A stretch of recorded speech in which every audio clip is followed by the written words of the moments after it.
condolences to the families of the two individuals who lost their lives yesterday.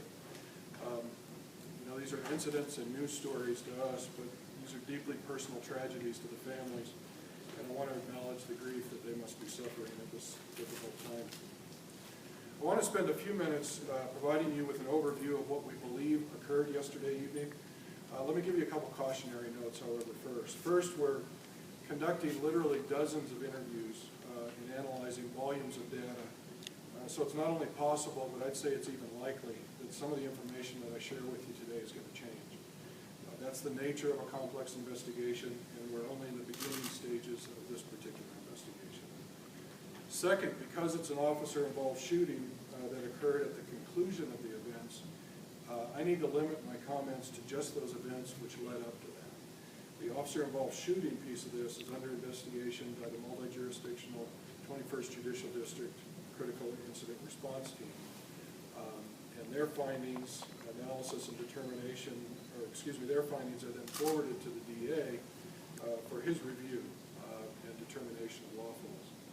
So it's not appropriate for me to comment on anything that could be seen as either influencing or interfering with that process.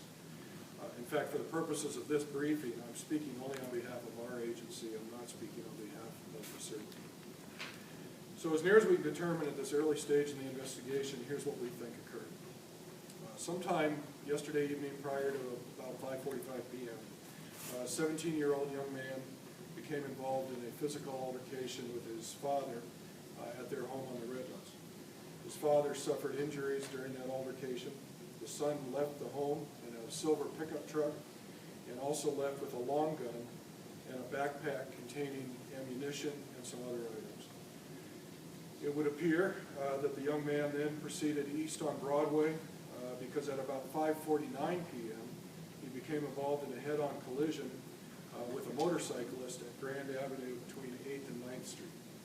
More specifically, it appears that he drove off the south edge of Grand Avenue in the 700 block at a high rate of speed and then veered across the lanes into the opposing westbound lanes in the 800 block, again at Grand Avenue, striking the motorcyclist. The coroner is the one who will announce an official cause of death, obviously, but at this point we believe that the motorcyclist was killed as a result of the traffic collision. The young man's vehicle also struck a parked vehicle in that same block. Immediately after the accident, we believe that the young man exited his vehicle with the backpack and the long gun, and at one point was seen by a witness aiming the gun in a southwesterly direction. Evidence would indicate that he fired that gun at least one time and may have struck an occupied vehicle that had stopped because of the accident. The suspect then began walking away from the scene of the accident with the gun still in hand. Officers responded to the accident scene, of course, but we also began getting reports from a number of witnesses through the communication center advising us of the suspect's direction of travel. In general, it appears that he walked in a northeasterly direction, ultimately arriving in the area of 10th Street between Gunnison and Hill on the east side of Washington Park. Parked at that location, facing south on the west side of the street, on 10th Street, was an SUV occupied by a woman and her two kids. They were waiting for another one of her kids who was at soccer practice in adjacent Washington Park. Numerous kids were there at soccer practice. The woman observed the male subject approaching her with a gun and obviously became alarmed. She began to make an effort to start the car and leave, but the suspect contacted her at her vehicle and forcefully ordered all of them out of the car. They did what they were told and began to flee from the vehicle.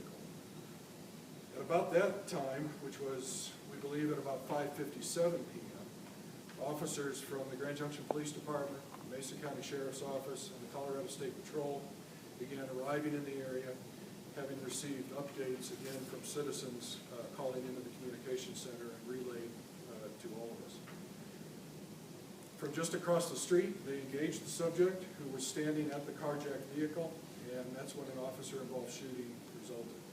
The subject was treated at the scene and transported to St. Mary's Hospital by the Grand Junction Fire Department, where he died a short time later. As we noted last night, I think it's important to note that we're not searching for any more suspects, and there is no additional public safety threat.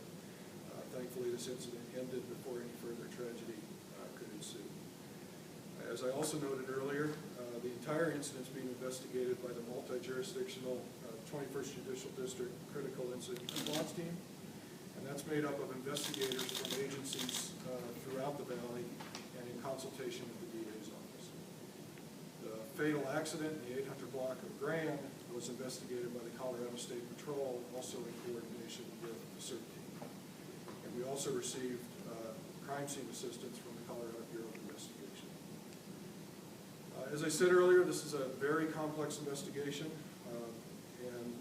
A short time ago, the CERT team put out a news release asking for the community's assistance in locating any additional witnesses or video that may be related to either of the two crime scenes, the one in the 800 block of Grand or the one at Temple Hill. If you've got any information that you think would be helpful to the investigators, or if you happen to have video, say from your home, your business, or your cell phone, please contact the team at a phone number that's been set up just for this purpose.